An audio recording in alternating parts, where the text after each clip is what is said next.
사랑과 마음 상담센터에서 보내드리는 이른 아침 햇살 받기 프로그램입니다. 이 시간 하나님의 말씀을 통해 마음 치료가 이루어져 믿음의 안위함을 누리시는 시간 되시길 바랍니다.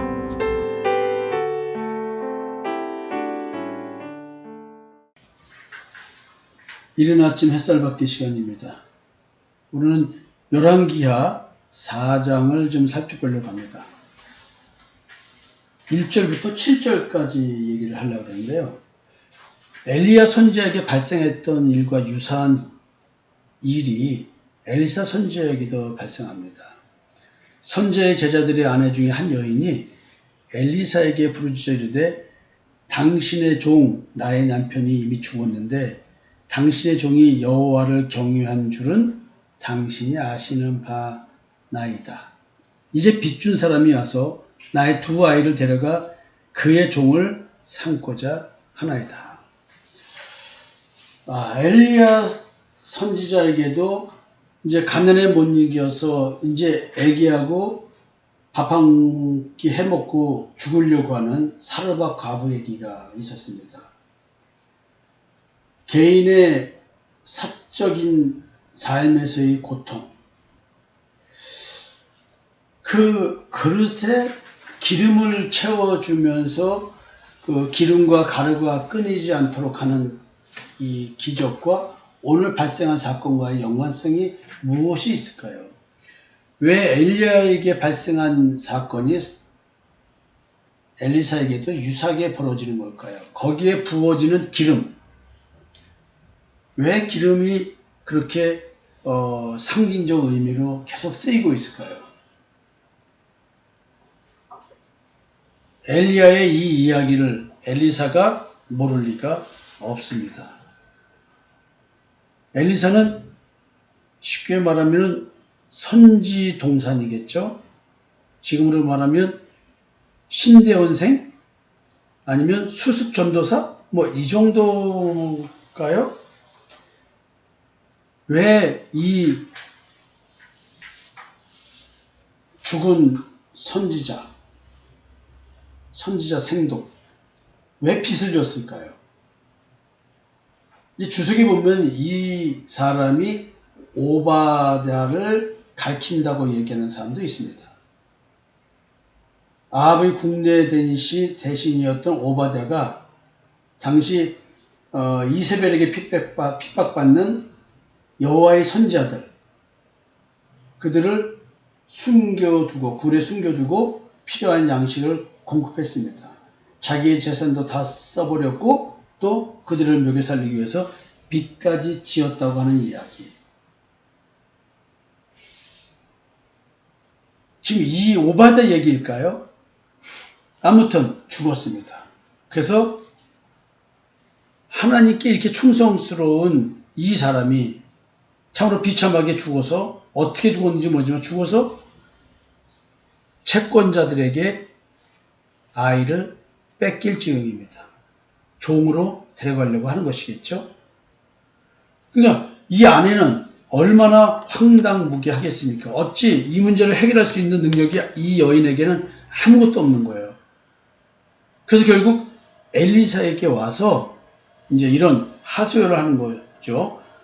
그러니까 도대체 어떻게 해결해 달라는 얘기일까요? 돈을 달라는 얘기인가요? 뭐 어떻게 할까요? 엘리사가 또 하나님의 사람이 부자로 살면 얼마나 부자가 되어 있을 것이고 또 이렇게 도와달라고 온 사람한테 어떤 형태의 도움을 줄 수 있을까요?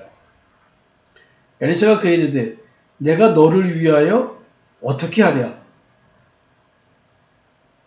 뭐 사실은 뭐냐면 빚에 팔려갈 것 막을 수 있는 것은 돈을 주는 거잖아요. 그럼 엘리사가 돈이 있었으면 돈을 줬겠죠. 돈이 없다면 어떻게 처리해야 되나요? 왜 돈 얘기가 없이 엘리야 선지자는 사르밧 과부에게 밥 얻어 먹으러 갔고 거기서 숙식을 해결했습니다. 근데 엘리사 선지자는 그게 아니라 마치 돈 좀 주십시오. 아이가 잡혀가지 않도록 어떻게 좀 도와주십시오. 후원을 좀 해주십시오. 이 얘기인데 어떻게 이 문제를 해결할까요? 내가 너를 위하여 어떻게 하랴. 돈 주면 됩니다. 근데 엘리사 선지자가 돈을 줬을까요? 어떤 형태의 돈을 줬을까요? 네 집에 무엇이 있는지 내게 말하라. 그가 이르되 개종의 집에 기름 한 그릇 외에는 아무것도 없나이다. 아, 이게 참 죽은 선지 동산의 생도의 집, 이렇게 처참할 수가 있을까요? 진짜 오바데라고 한다면 자기 가족은 하나도 못 지키고 그저 선지자를 위해서 모든 물질을 썼던, 빚까지 졌던 그 선지자. 야, 이거 어떻게 할까요? 너를 위해서 어떻게 하랴? 집에 있는 게 뭐냐? 기름 한 그릇밖에 없다. 그렇게 말합니다. 이제 너는 밖에 나가서 모든 이웃에게 그릇을 빌리라. 빈 그릇을 빌릴 때 조금 빌리지 말고 너는 네 두 아들과 함께 들어가서 문을 닫고 그 모든 그릇에 기름이 부어서 차는 대로 옮겨 놓으라. 사르밧 가박의 기적이 베풀어졌던 기름 그릇에 계속 기름이 찼던, 가루도 끊이지 않았던 그 기적과 유사합니다. 그릇의 숫자만큼 기름이 채워지는가 보죠. 채워지는 것만큼 옆에다 다 옮겨놓으라, 이런 얘기죠. 여인이 물러가서 그의 두 아들과 함께 문을 닫은 후에 그들은 그릇을 그에게로 가져오고 그는 부었더니 그릇에 다 찬지라. 여인이 이들에게 이르되 또 그릇을 내게로 가져오라 하니 아들이 이르되 다른 그릇이 없나이다 하니 기름이 곧 그쳤더라. 그릇이 더 이상 가져올 게 없어서 멈췄습니다. 그릇이 더 있다고 한다면 분명히 더 채웠을 것입니다. 그 여인이 하나님의 사람에 나아가서 말하니 그가 이르되 너는 가서 기름을 팔아 빚을 갚고 남은 곳으로 너와 네 두 아들이 생활하라. 자, 도대체 기름의 의미가 무엇일까요? 우리는 상식적으로 기름은 성령이라고 분명히 생각을 하게 됩니다. 지금 가져올 그릇이 없었을 때 하나님의 은혜는 끝이었습니다. 그래서 우리는 이걸 기복적으로 얘기하면 하나님께는 많이 달라고 하면 된다. 많이 채워주신다. 입을 크게 벌려라. 그러면 크게 채워주신다. 적게 벌리면 적게 채워준다. 이런 식의 설교를 저는 들었던 기억이 납니다. 하나님은 성도들이 갖고 있는 믿음의 분량대로 풍성의 은혜를 베푸신다. 이렇게 말할 수 있습니다. 분명히 이렇게 말할 수 있습니다. 그러면 우리가 하나님께 많이 채워달라고 얘기하면 얘기할수록 그것은 그렇게 진짜 채워지는 걸까요? 그래서 욕심을 많이 내라. 하나님께 큰 것을 드밀라. 많은 것을 드밀라. 이런 얘기를 우리는 분명히 합니다. 야, 이게 진짜 이런 얘기일까요? 이 이야기가? 여러분들은 어떻게 생각하십니까? 이게 이런 얘기일까요? 여러분들은 어떻게 이렇게 분명히 신앙생활을 해 왔습니다. 그래서 우리는 또 도둑이 오는 것은 도둑질하고 죽이고 멸망시키려는 것뿐이요 내가 온 것은 양으로 생명을 얻게 하고 더 풍성히 얻게 하려는 것이야. 이걸 기복적으로 이렇게 갖다 붙일 수도 있습니다. 그리고 하나님께서는 우리의 필요를 정확히 아십니다. 그래서 필요에 따라서 공급하십니다. 근데 사실 여기에 담긴 것은 뭐냐면 부족한 것이 많아도 필요한 것이 많아도 하나님으로만 만족한 삶을 사는 사람들에 대한 이야기인 것입니다. 사실은 자기 탐심을 채우고자 하는데 이런 말씀을 갖다 붙이는 것이 아니라는 얘기인 거죠.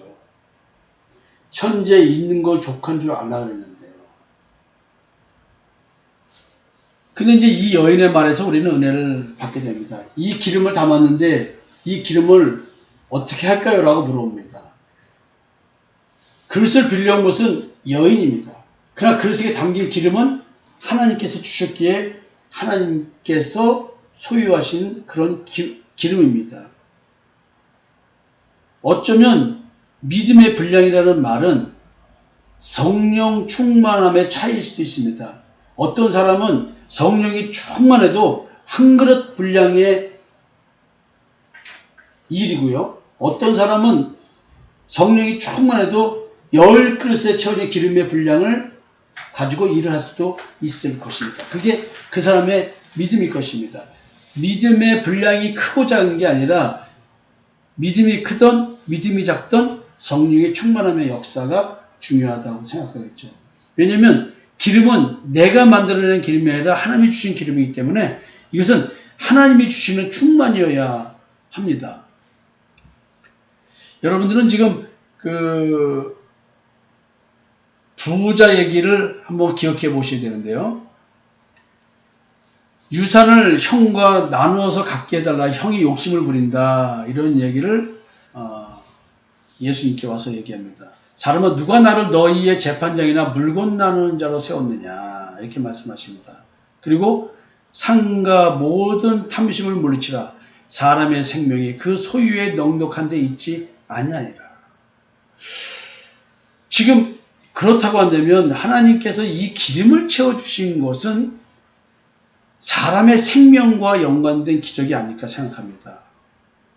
사람의 생명은 소유의 넉넉함, 잘 먹고 잘 사는 데 있는 것이 아니라 이건 영적인 것입니다. 결국 탐심을 물리쳐야지만 내가 진정 믿음의 부여함의 실체가 무엇인지 깨닫고 영적으로 거듭난 생명 있는 자의 삶이 무엇인지를 깨닫게 될 것입니다. 한 부자가 그 밭에 소출이 풍성함에 심중에 생각해 이르되 내가 곡식 쌓아둘 것이 없으니 어찌할까 하고 또 이르되 내가 이렇게 하리라. 내 곡간 넓고 더 크게 짓고 내 모든 곡식과 물건을 거기 쌓아두리라.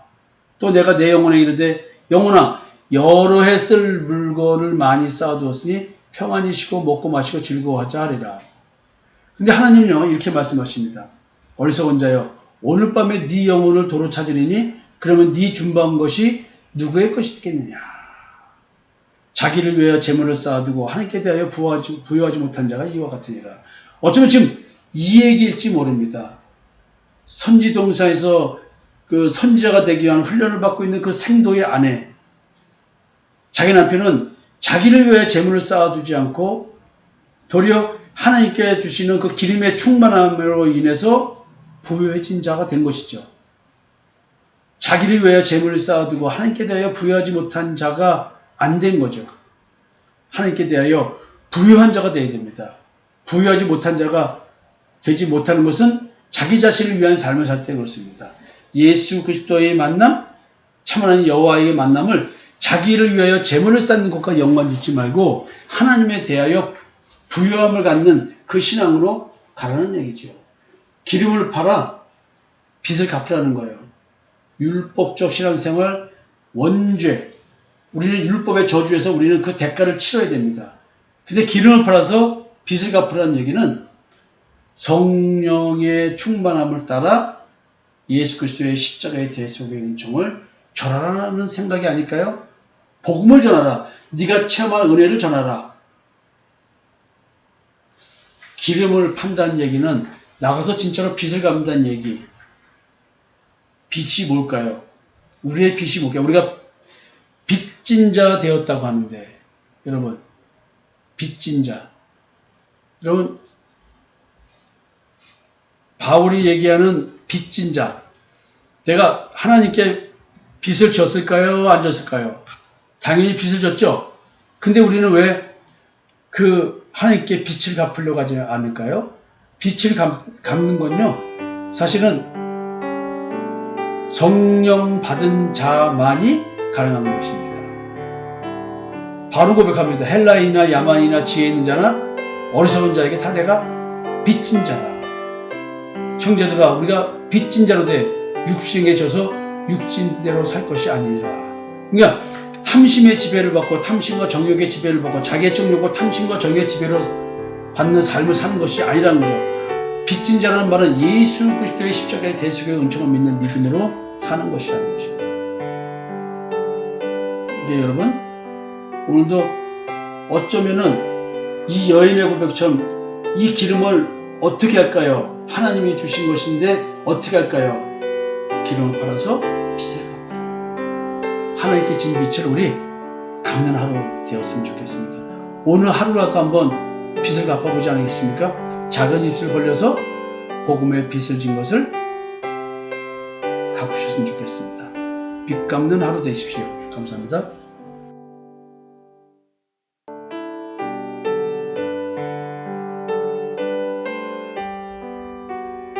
지금까지 사랑과 마음 상담센터에서 보내드리는 이른 아침 햇살 받기 시간이었습니다.